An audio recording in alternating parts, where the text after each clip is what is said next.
Hi guys, welcome to our YouTube channel Anand Academy. நம்ம கிளாஸில் school books wise syllabus cover பண்ணுறோம். அப்படி cover பண்ணுறதுல ஃபஸ்ட்டு நம்ம எந்த டாபிக் எடுத்திருக்கோம் அப்படின்னா இந்தியன் அரசியல் அமைப்பு, இந்தியன் பாலிட்டி யூனிட் 3ல் வரும் நம்ம சிலபஸில். அது மாதிரி நம்ம ஃபஸ்ட்டு ஒரு 3 டேஸாக வீடியோஸ் அப்லோட் பண்ணியிருக்கோம் இந்தியன் பாலிட்டியிலேருந்து. அதில் அது டேர்ம் 1 டேர்ம் 2 2 புக்ஸுமே நம்ம கவர் பண்ணியிருக்கோம். இப்போது டேர்ம் 1ல் பன்முகத்தன்மையின் அறிவு மற்றும் சமத்துவம் பெறுதல்ன்ற 2 டாபிக் கவர் பண்ணியிருப்போம். அடுத்து செகண்ட் இதில் இந்திய தேசிய சின்னங்கள் நம்ம அப்லோட் பண்ணியிருப்போம். அதை தொடர்ந்து இப்போது தேர்ட் டேர்மில் மக்களாட்சின்ற லெசன் எடுக்கிறோம். இந்த மக்களாட்சி நம்ம சிலபஸில் எதை கவர் பண்ணுது அப்படின்னா தேர்தல் மற்றும் இந்திய நீதிக்குழு அமைப்புகள்ன்ற சார்பில் நம்மளுக்கு மக்களாட்சின்ற டாபிக் கவர் ஆகுது. சரி, மக்களாட்சினா என்ன? மக்களாட்சின்றது ஸ்டார்டிங்கில் ஆப்ரஹாம் லிங்கன் என்ன சொல்கிறாரு பாருங்க, மக்களுக்காக மக்களை நடத்தும் ஆட்சி மக்களாட்சி அப்படின்னு சொல்கிறார். அவர் ஸ்டார்டிங் சொல்லிட்டாரு. சரி, மக்களாட்சி எப்படி உருவாகுது? ஃபஸ்ட்டு நம்ம ஸ்டார்டிங்லேயே மக்களாட்சி வந்துருச்சா? இல்லை, கிடையாது. நம்மளுக்கு ஸ்டார்டிங்கில் ஆதி மக்கள் என்ன பண்ணாங்கன்னா வேட்டையாடிக்கிட்டு தான் இருந்தாங்க. அந்த வேட்டையாடின மக்கள் என்ன பண்ணுறாங்க, ஒரு குழு அமைப்பாக உருவாக்குறாங்க. குழு அமைப்பாக இருக்காங்க. ஏன்னா ஒன்று கூடி அவங்க என்ன பண்ணுறாங்க அப்படின்னா உணவு தேடுறாங்க, வேட்டையாடுறாங்க, சேர்ந்து அவங்களுக்குள்ள வாழ்கிறாங்க.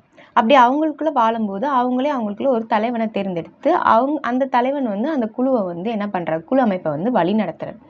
இப்படியே இது பண்ணப்போ அந்த ஒரு குழு மட்டும் வரும். இந்த மாதிரி பல குழு அமைப்பு உருவாகுது.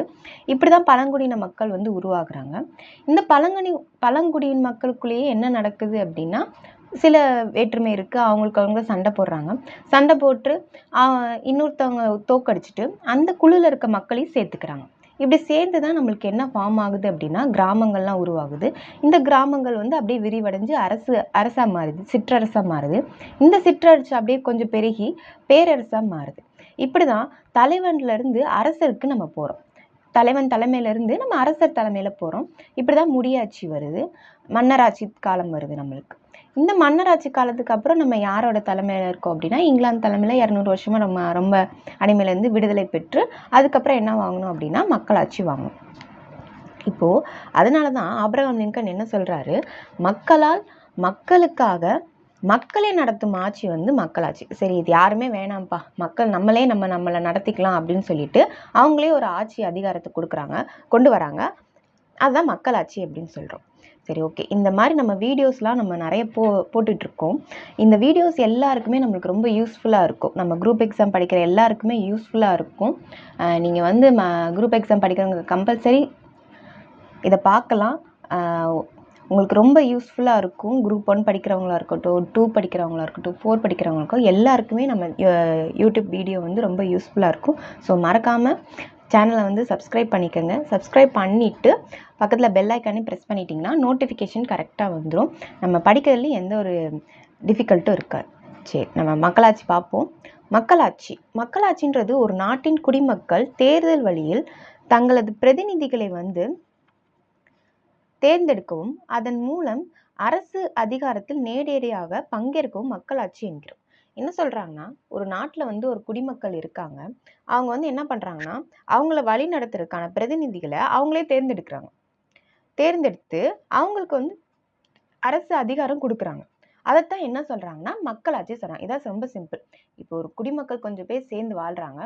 அவங்க வாழ்கிறதுக்கு அவங்களுக்கு தலைமை தேவைப்படுது. அதனால அவங்களே என்ன பண்ணுறாங்க அப்படின்னா ஒரு பிரதிநிதிகளை என்ன பண்ணுறாங்க, ஓட்டிங் மூலயமா தேர்தல் வழியில் என்ன பண்ணுறாங்க அப்படின்னா தேர்ந்தெடுத்து அவங்க கையில் என்ன அதிகாரத்தை கொடுக்குறாங்கன்னா அரசியல் அதிகாரத்தை கொடுக்குறாங்க. இதுதான் மக்களாட்சி பேசிக்காக. சரி, மக்களாட்சியோட பிறப்பிடம் எங்கே இருக்குன்னு பார்த்தீங்க அப்படின்னா கிரேக்கம்.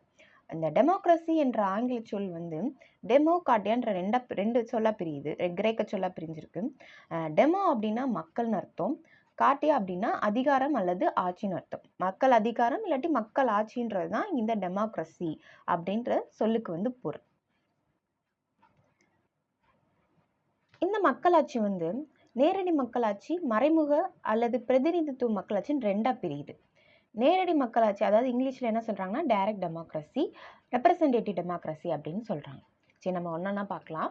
ஃபஸ்ட்டு என்ன சொல்கிறாங்க அப்படின்னா நேரடி மக்களாட்சி. இந்த நேரடி மக்களாட்சியில் என்ன பண்ணுவாங்கன்னா, இப்போ கொஞ்சம் மக்கள் இருக்காங்கன்னா அந்த மக்கள் தான் என்ன பண்ணுவாங்க, சட்டத்தை இயற்றுவாங்க. அதே மாதிரி அந்த சட்ட திருத்தங்களையும் மக்கள் தான், அங்க இருக்க மக்கள் தான் அங்கீகரிப்பாங்க. அதுக்கப்புறம் அங்க இருக்க அரசியல்வாதிகள் வந்து நாடாளுமன்ற செயல்முறைகளின்படி ஆட்சி செய்வர். இப்போ அங்கேயே நாடாளுமன்றம் இருக்கும். ஆனா சட்டம் இயற்றுறதுக்கான அதிகாரம் வந்து யார்கிட்ட இருக்குன்னா மக்கள்கிட்ட இருக்கும். ஆனா நம்ம இந்தியால அப்படி கிடையாது. நம்ம இந்தியால வந்து நம்ம யாருக்கு அதிகாரம் கொடுத்துருக்கோமோ அவங்க வந்து என்ன பண்ணுவாங்க,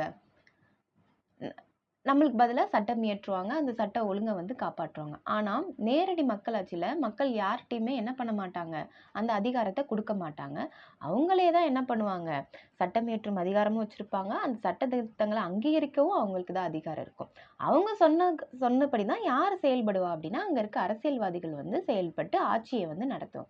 இதுதான் வந்து நேரடி மக்களாட்சி நம்ம சொல்றோம். இதுக்கு வந்து சிறந்த எடுத்துக்காட்டு வந்து சுவிட்சர்லாந்துல நடக்குது. அடுத்து பிரதிநிதித்துவ மக்களாட்சி. நம்ம இந்தியாவில் நடக்கிறது பிரதிநிதித்துவ மக்களாட்சி தான். ஏன்னா மக்கள் தொகை நம்மளுக்கு நிறையன்றதுனால நம்மளால நேரடி மக்களாட்சியை நம்மளால நடைமுறைப்படுத்த முடியாது. அது சாத்தியம் கிடையாது. நம்ம நேரடி மக்களாட்சி நடத்தவும் முடியாது. ஏன்னா நம்மளோட மக்கள் தொகை அந்த மாதிரி இருக்கு.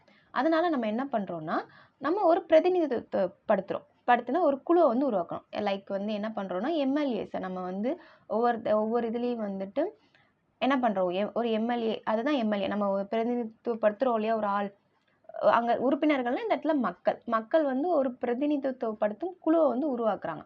குழுனா அந்த ஒரு அரசியல் கட்சி மூலியமா என்ன பண்றாங்க, ஒவ்வொரு ஒவ்வொரு இதுக்கும் என்ன பண்றாங்க, எம்எல்ஏக்களை வந்து உருவாக்குறாங்க. அந்த குழுவினருக்கு உறுப்பினர்களை தேர்ந்தெடுக்கவும் நம்ம எம்எல்ஏ செலக்ட் பண்ணுறதுக்கு ஓட்டிங் நடத்துகிறோம் இல்லையா, ஓட்டிங் போட்டு தான் நம்ம என்ன பண்ணுறோம், எல்லாத்துலேயும் பண்ணுறோம். இப்போ அந்த அரசியல் கட்சிக்குள்ளேயே எல்லாருமே முடிவு, இதில் யார் தலைவர், யார் செயலர், யார் வந்து துணை செயலாளர், பொருளாளர் அப்படின்னு சொல்லி ஒரு கட்சிக்குள்ளேயே இது எல்லாமே நடக்கும். இந்த கட்சி தான் இந்த குழு தான் நம்ம என்ன பண்ணுறோம், தேர்ந்தெடுத்துட்டு கடைசியில் அந்த பெரும்பான்மை பெற்ற உறுப்பினர்கள் சார்பாக ஜனநாயக ரீதியாக முடிவெடுக்கும் அதிகாரம் பெறுவோம். இப்போ நம்ம எல்லா மெம்பர்ஸையும் நம்ம என்ன பண்ணிட்டோம் அப்படின்னா செலக்ட் பண்ணி நம்ம எங்கே அனுப்புகிறோம், நாடாளுமன்றமோ, இப்போ நம்மனா சட்டமன்றத்துக்கு அனுப்புவோம். இந்த எம்எல்ஏஸ் அங்கே அவர்களுக்குன்னு சில தலைவர் இருப்பாங்க. இவங்கெல்லாம் சேர்ந்து என்ன பண்ணுவாங்கன்னா நம்மளுக்கு பதிலாக, நம்ம மக்களுக்கு பதிலாக என்ன பண்ணுவாங்க அப்படின்னா முடிவுகளை எடுப்பாங்க. நம்ம நேரடி மக்களாட்சியில் என்ன பார்த்தோம், மக்கள் தான் எல்லா முடிவும் எடுத்தாங்க. ஆனால் இங்கே பிரதிநிதித்துவ மக்களாட்சியில் நம்ம பிரதிநிதித்துவப்படுத்துகிற ஆட்கள் அவங்கெல்லாம் ஒன்று கூடி சேர்ந்து ஜனநாயக ரீதியாக வந்து நம்மளுக்கு என்ன பண்ணுறாங்கன்னா முடிவுகளை எடுக்கிறாங்க. அவங்களுக்கு தான் அதிகாரம் இருக்குது, அவங்களுக்கு தான் சட்டம் இயற்றும் அதிகாரம் இருக்குது, சட்ட திருத்தங்களை கொண்டு வரதுக்கான அதிகாரம் நம்ம வந்து அவங்களுக்கு கொடுத்து வச்சுருக்கோம். ஏன்னா நம்மளால எல்லாத்துலேயும் இருக்க முடியாதுன்றனா. இதுதான் பிரதிநிதித்துவ மக்களாட்சி. நேரடி மக்களாட்சிக்கும் பிரதிநிதித்துவ மக்களாட்சிக்கும் இதுதான் வந்து ஒரு வேறுபாடு. இந்த டயக்ராம் பார்த்தீங்கன்னா உங்களுக்கு கொஞ்சம் புரியும். இதில் பாருங்கள், நேரடி மக்களாட்சி உங்களுக்கு தெரியும். எடுத்துக்காட்டு வந்து நம்ம சுவிட்சர்லாந்து சொன்னோம். பிரதிநிதித்துவ மக்களாட்சிக்கு வந்து இந்தியா, இங்கிலாந்து, அமெரிக்கா ஐக்கிய நாடு, இதெல்லாம் வந்து இங்கெல்லாம் பிரதிநிதித்துவ மக்களாட்சி கொண்டு நடைமுறைப்படுத்துகிறாங்க. இங்கே நேரடி மக்களாட்சி வந்து நடைமுறைப்படுத்துகிறாங்க. இதில் பார்த்தீங்கன்னா இங்கே வந்து மக்கள் இருப்பாங்க. நேரடி மக்களாட்சியில் மக்கள் அவங்களே வாக்குகள் கொடுத்து டைரெக்டாக என்ன பண்ணிட்டாங்க, சட்டங்கள் மற்றும் விதிகள் வந்து அவங்களே இது பண்ணி அந்த நாட்டை வந்து என்ன பண்ணுறாங்க, வழி நடத்துகிறாங்க. இங்கே எந்த ஒரு மக்களுக்கும் சட்டங்களுக்கும் நடுவில் எந்த ஒரு பிரதிநிதியுமே கிடையாது. ஆனால் இங்கே பாருங்க, இங்கே மக்கள் இவங்க வாக்குகள் கொடுத்து யாரை தேர்ந்தெடுக்கிறாங்க, தேர்ந்தெடுக்கப்பட்ட பிரதிநிதிகளை கொண்டு வந்து அவங்க மூலியமா என்ன பண்றாங்க அப்படின்னா சட்டங்கள் மற்றும் விதிகளை உருவாக்கி அதுக்கப்புறம் என்ன பண்றாங்க, ஒரு மக்களாட்சியை வந்து கொண்டு வராங்க. இதுதான் வந்து மக்களாட்சிக்கும் நேரடி மக்களாட்சிக்கும் இருக்க வேறுபாடு. அடுத்து இந்த பிரதிநிதித்துவ மக்களாட்சியுமே ரெண்டா பாருங்க. இது வந்து நாடாளுமன்ற மக்களாட்சி, அதிபர் மக்களாட்சின்னு சொல்றாங்க. இங்கே நாடாளுமன்றம் அப்படின்னா நம்மளுக்கு வந்து நாடாளுமன்றம் இருக்கும். இந்தியா, இங்கிலாந்து வந்து அதை ஃபாலோ பண்றாங்க. அதிபர் அப்படின்னா அமெரிக்கா ஐக்கிய நாடுகள், கனடாலலாம் அதிபர் சொல்லுவாங்க. இங்கே எப்படி நம்ம பிரதமர் சொல்றோமோ அங்கே வந்து அதிபர் சொல்லுவாங்க. அடுத்து இப்போ நம்ம பார்த்தோம்ல, ஜனநாயக ரீதியாக முடிவெடுப்பு. ஜனநாயக ரீதியாக அதாவது டெமோக்ராட்டிக் டிசிஷன் மேக்கிங். மக்களால் தேர்ந்தெடுக்கப்பட்ட பிரதிநிதிகள் வெளிப்படையான உரையாடுகளை மேற்கொள்வர். பின்னர் ஒருமித்த கருத்து ஒற்றுமை ஏற்பட்டதும் இறுதி முடிவினை ஏற்படும். நேரடி மக்களாட்சியில் நம்ம என்ன சொல்லுவோம், மக்கள்லாம் ஒன்று கூடி ஒரு திட்டங்களோ இல்லை ஒரு சட்டங்களோ ஏற்றுவாங்க. ஆனால் இப்போ வந்துட்டு நம்ம மக்கள் தானே ஒரு தேர்ந்தெடுக்கப்பட்ட பிரதிநிதிகளை வச்சுருக்கோம், நீங்களே சட்டம் இயற்றுங்க அப்படின்னு சொல்லிட்டு கொஞ்சம் பேரை உள்ள அனுப்பியிருக்கோம் சட்டமன்றத்துக்கு. அப்போ அவங்க என்ன பண்ணுவாங்கன்னா வெளிப்படையாக நடத்துவாங்க. அவங்க இது மாதிரி மக்கள் மாதிரியே அவங்க என்ன பண்ணுவாங்க, இப்போ ஒரு 15 20 பேர் 30 பேர் இருக்காங்கன்னா அந்த பிரதிநிதிகள் என்ன பண்ணுவாங்க, வெளிப்படையான உரையாடுகளை வந்து என்ன பண்ணுவாங்க, பேசுவாங்க, கலந்தாசித்து கடைசியில் வந்து எல்லாருக்கும் ஒரு ஒருமித்த கருத்து, சரிப்பா இந்த இது ஓகே, இந்த சட்டம் வந்து ஏற்றலாம் அப்படின்னு சொல்லி ஒரு முடிவினை எடுக்கிறது தான் என்ன சொல்கிறாங்கன்னா டெமோக்ராட்டிக் டிசிஷன் மேக்கிங். எல்லாருக்கும் ஒத்து போகக்கூடிய ஒரு முடிவு. இந்த முடிவை தான் என்ன சொல்கிறாங்க அப்படின்னா ஜனநாயக ரீதியாக முடிவெடுப்பது அப்படின்னு சொல்கிறாங்க. அடுத்து 2007 செப்டம்பர் 15, இது வந்து ஒரு பாக்ஸ் கண்டென்ட்டு. செப்டம்பர் 15 ஐக்கிய நாடுகள் சபை வந்து என்ன பண்ணுதுன்னா 2007 செப்டம்பர் 15 நம்ம உலக மக்களாட்சி தினம் அப்படின்னு சொல்லி கொண்டாடுறாங்க. இது வந்து ஒரு பாக்ஸ் கண்டென்ட். நெக்ஸ்ட் வந்து டாபிக் நம்ம என்ன பார்க்குறோம் அப்படின்னா இந்திய அரசியலமைப்பு. சரி, இப்போ என்ன அப்படின்னா இப்போ நம்ம என்ன பண்ணிட்டோம், வாக்குகள் போட்டு பிரதிநிதிகளை தேர்ந்தெடுத்துட்டோம், அவங்களுக்கு சட்டம் இயற்றும் அதிகாரத்தையும் நம்ம என்ன பண்ணிட்டோம், அவங்க கையில் கொடுத்ததுக்கப்புறம் இப்போ அவங்க வந்து ஒரு அரசை வந்து என்ன பண்ணிட்டாங்க, ஃபார்ம் பண்ணிட்டாங்க, உருவாக்கிட்டாங்க. இப்போ அந்த அரசை வழி நடத்துகிறதுக்கு நம்மளுக்கு என்ன வேணும், விதிகள் வேணும், வழிமுறைகள் வேணும், எல்லாமே வேணும். அப்படி இருந்தால் தான் அந்த அரசு வந்து என்ன பண்ணும், நம்மளை அதுபடி அந்த ரூல்ஸ் அண்ட் ரெகுலேஷன்ஸ் படி நம்ம மக்களாட்சியை வந்து வழி நடத்துவாங்க. அப்படி நம்மளுக்கு தேவைப்பட்டது தான் அரசியல் அமைப்பு. இந்திய அரசியல் அமைப்பை என்ன பண்ணுறாங்க, உருவாக்குறாங்க. இதில் வந்து மக்களுக்கான உரிமைகள் இருக்கும், கடமைகளை பின்பற்றுறதுக்கான என்னென்ன கடமைகள் இருக்குன்றத சொல்லும், சட்ட ஒழுங்கை பற்றி நம்மளுக்கு வந்து என்ன பண்ணும், இந்த இந்தியன் அரசியலமைப்பு சொல்லும். அதான் சொல்கிறாங்க, இந்தியர் ஒவ்வொருவருக்கும் சுதந்திரம், சமத்துவம் மற்றும் நீதி பெறும் உரிமையை வந்து இது வந்து என்ன பண்ணுதான், உறுதி செய்கிறது. இதில் தான் நம்மளோட சுதந்திரம் அடங்கியிருக்கு. நம்மளோட சுதந்திரம் எது வரைக்கும் இருக்குது, நம்மளோட சமத்துவம் பற்றி பேசுது, எல்லாருக்கும் ஈக்குவாலிட்டியை பற்றி பேசுது, நீதி வழங்குகிற உரிமையை வந்து என்ன உறுதி செய்யுதுன்னா இந்த இந்திய அரசியலமைப்பு வந்து நம்மளுக்கு உறுதி செய்கிறது. அடுத்து இந்த இந்தியன் அரசியலமைப்பு, நம்மளோட இந்திய அரசியலமைப்பு உலகிலேயே எழுதப்பட்ட அரசியலமைப்பு சட்டங்களிலே மிக நீளமானது.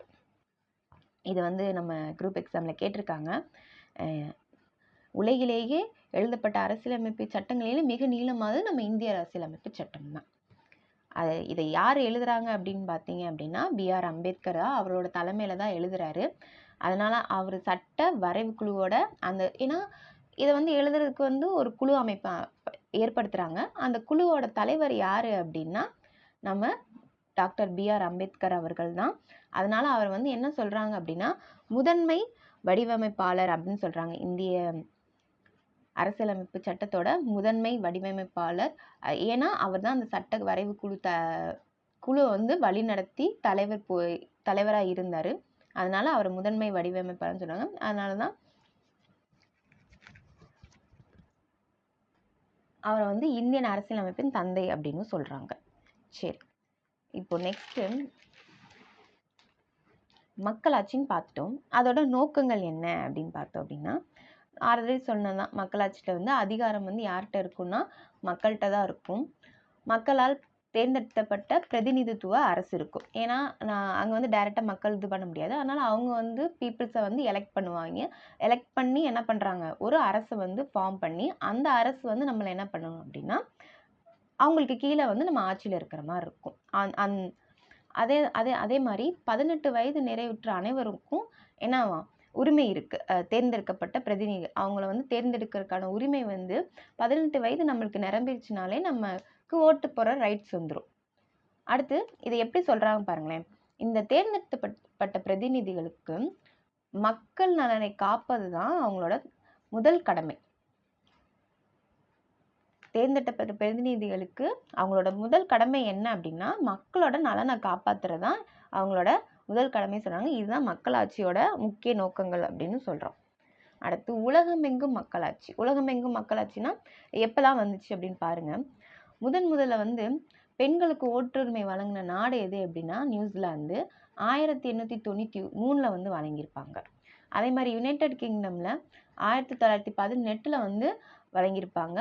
USA அமெரிக்க ஐக்கிய நாடுகள் வந்து 1920 நம்மளுக்கு என்ன வந்திருப்பாங்க, ஓட்டுரிமை பெண்களுக்கு கொடுத்துருப்பாங்க.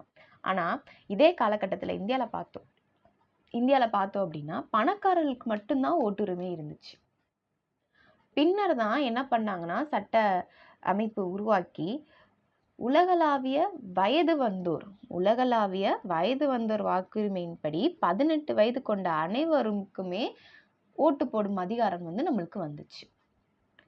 அதே மாதிரி ஒரு பாக்ஸ் கண்டென்ட்ல இந்திய குடிமக்கள்ல 79% மக்கள் வந்து மக்களாட்சியின் மீது வந்து நம்பிக்கை கொண்டிருக்கிறதுனால இந்தியா தான் இப்ப பட்டியல்ல வந்து முதலிடம் இருக்கு. மக்களாட்சியில வந்து அதை ஆதரிக்கிற மக்கள்ல வரிசையில வந்து இந்தியா தான் வந்து முதலிடம் இருக்கு. அடுத்து சொல்றாங்க பாருங்க, இப்போ உலகின் பழமையான மக்கள், இப்போ வந்து நம்ம இதெல்லாம் பார்த்துட்டு வந்துட்டோம். மக்களாட்சினா என்ன, நேரடி மக்களாட்சினா என்ன, பிரதிநிதித்துவ மக்களாட்சினா என்ன. அந்த பிரதிநிதித்துவ மக்களாட்சியிலே 2 இருக்கு. இப்போ நாடாளுமன்ற மக்களாட்சி, அதிபர் மக்களாட்சி, இந்த மாதிரி 2 இது இருந்துச்சு. அதுக்கப்புறம் அதோட முக்கிய நோக்கங்கள் என்னன்னு பார்த்தோம். அடுத்து இந்தியன் அரசியலமைப்பு பற்றி பார்த்தோம். உலகமெங்கும் மக்களாட்சி எப்போ ஓட்டுரிமை வழங்கணும், இதெல்லாமே நம்ம பார்த்துட்டு வந்துட்டோம். கடைசியாக வந்து இது வந்து ரொம்ப காலத்துக்கு முன்னாடியே வந்து உருவாகிருச்சு இல்லையா, அதை வந்து எப்படின்னு பாருங்க. அதை வந்து காலவரிசைப்படுத்துறாங்க. கிரேக்கம் கிமு 5ஆம் நூற்றாண்டுலேயே அங்கே மக்களாட்சி வந்துருச்சான். அதோட காலம் பாருங்க, கிமு 5ஆம் நூற்றாண்டு. அது எங்கே இருந்துச்சு அப்படின்னா கிரீஸ் அதோட அமைவிடம். அதோட சிறப்பு கூறுகள் அந்த மக்களாட்சியில் எப்படி இருந்துச்சு அப்படின்னா அரசியல் தத்துவத்தின் அடித்தளம் அப்படின்னு சொல்கிறாங்க. அந்த மக்களாட்சி வந்து கிரேக்கத்தில் இருந்த மக்களாட்சி வந்து அரசியல் தத்துவத்தின் அடித்தளம் அப்படின்னு சொல்கிறாங்க. அடுத்து ரோமானிய பேரரசு கிமு 300 to 50. இதோட இடம் வந்து எங்கே இருந்துச்சு அமைவிடம்னா தீபகற்ப இத்தாலியிலையும் ரோம்லையும் இருந்துச்சு. இங்கே பாருங்க, எங்கே எப்படி இது பண்ணியிருக்காங்கன்னு பாருங்க. நாகரிக வளர்ச்சியின் உலகளாவிய விரிவாக்கம் அப்படின்னு சொல்கிறாங்க. அடுத்து சான் மரினோஸ் கிமு 301. இது இருந்த இடம் வந்து இத்தாலி. இங்கே வந்து இதுதான் பழமையான அரசியலமைப்பு. தற்போது இந்த வந்து என்ன பண்ணிட்டு வராங்க அப்படின்னா நடைமுறையில் வந்து இந்த இருக்கு சான் மாரிசோவில் இங்கே இருக்க மக்களாட்சி. அடுத்து ஐஸ்லாந்து கிமு 300. திங்கவேலிர் அப்படின்ற இடத்துல உலகிலேயே பழமையான மற்றும் நீண்ட காலமாக செயல்படும் நாடாளுமன்றத்தை கொண்டது. இங்கே வந்து ரொம்ப உலகிலேயே பழமையான மற்றும் நீண்ட காலமாக செயல்படும் நாடாளுமன்றத்தை கொண்டது எது அப்படின்னா ஐஸ்லாந்து. கொஸ்டின்ல கேட்கலாம். அதே மாதிரி பழமையான அரசியலமைப்பு தற்போது நடைமுறையில் உள்ளது வந்து சான் மரிசோ, அது இத்தாலியில் இருக்கு. அடுத்து மனிதத்தீவு கிமு 927. எங்க இருக்குன்னா இங்கிலாந்திற்கும் அயர்லாந்துக்கும் நடுவில் இருக்கு. இங்க வந்து மன்னராட்சியின் கீழ் வந்து சுயேட்சை ஆட்சி. மன்னராட்சியின் கீழ் சுயேட்சை ஆட்சி எந்த நாடு அப்படின்னா மனிதத்தீவு. அடுத்து இங்கிலாந்து கிபி 13ஆம் நூற்றாண்டு இங்கிலாந்துல தான் இருக்கு. இங்கே தான் ஃபர்ஸ்ட் மகா சாசனம் எழுதுறாங்க. மேக்னா கர்த்தா 1215 எழுதுறாங்க. அப்போ மேக்னா கர்த்தா எங்கே எழுதுறாங்க அப்படின்னா இங்கிலாந்து மக்களாட்சியில் தான் நம்மளுக்கு கொண்டு வராங்க. அது எழுதப்பட்ட மகா சாசனம். அடுத்து அமெரிக்க ஐக்கிய நாடுகள் கிபி 1789. எங்கே இருக்குன்னா அமெரிக்க ஐக்கிய நாடுகள் யுஎஸ்ஏல இருக்கு. மிக பழமையான மக்களாட்சிகளுள் இதுவும் ஒன்று. இதுவும் ரொம்ப பழமையான மக்களாட்சியில் இதுவும் ஒன்றுன்னு சொல்கிறாங்க. சரி, ஓகே. இப்போ நம்ம நிறைய பார்த்துட்டோம் மக்களாட்சியில். இது எல்லாமே கம்ப்ளீட் ஆயிடுச்சு. 6th புக்கில் இருக்க எல்லா மக்களாட்சியும் நம்மளுக்கு எல்லா டாப்பிக்கும் நம்மளுக்கு கவர் பண்ணிட்டோம். இந்த வீடியோ எல்லாருக்கும் அந்த குரூப் எக்ஸாம் படிக்கிற எல்லாருக்கும் யூஸ்ஃபுல்லாக இருக்கும்னு நான் நினைக்கிறேன். இல்லை ஏதாச்சும் டவுட் இருந்தால் மறக்காமல் கமெண்ட்டில் கேளுங்க, கிளாரிஃபை பண்ணுறேன். இதே மாதிரி நம்ம சேனலை நீங்கள் சப்ஸ்கிரைப் பண்ணிட்டீங்க அப்படின்னா உங்களுக்கு வீடியோஸ் வந்து கண்டினியூஸாக கிடச்சிரும். அதே மாதிரி நம்ம கரண்ட் அஃபேர்ஸும் போட்டுட்ருக்கோம், அதையும் நீங்கள் பார்த்துக்கலாம். நெக்ஸ்ட்டு நம்ம தமிழோட இலக்கணம் வந்து ஸ்டார்ட் பண்ணலான் இருக்கோம். தமிழ் இலக்கணம் அதையும் நம்ம பார்ப்போம். நீங்கள் இதுக்கெலாம் கண்டிப்பாக மறக்காமல் சப்ஸ்கிரைப் பண்ணி வச்சுக்கிட்டீங்க அப்படின்னா உங்களுக்கு வீடியோஸ் வந்து கண்டினியூஸாக கிடச்சிரும். Okay, thank you.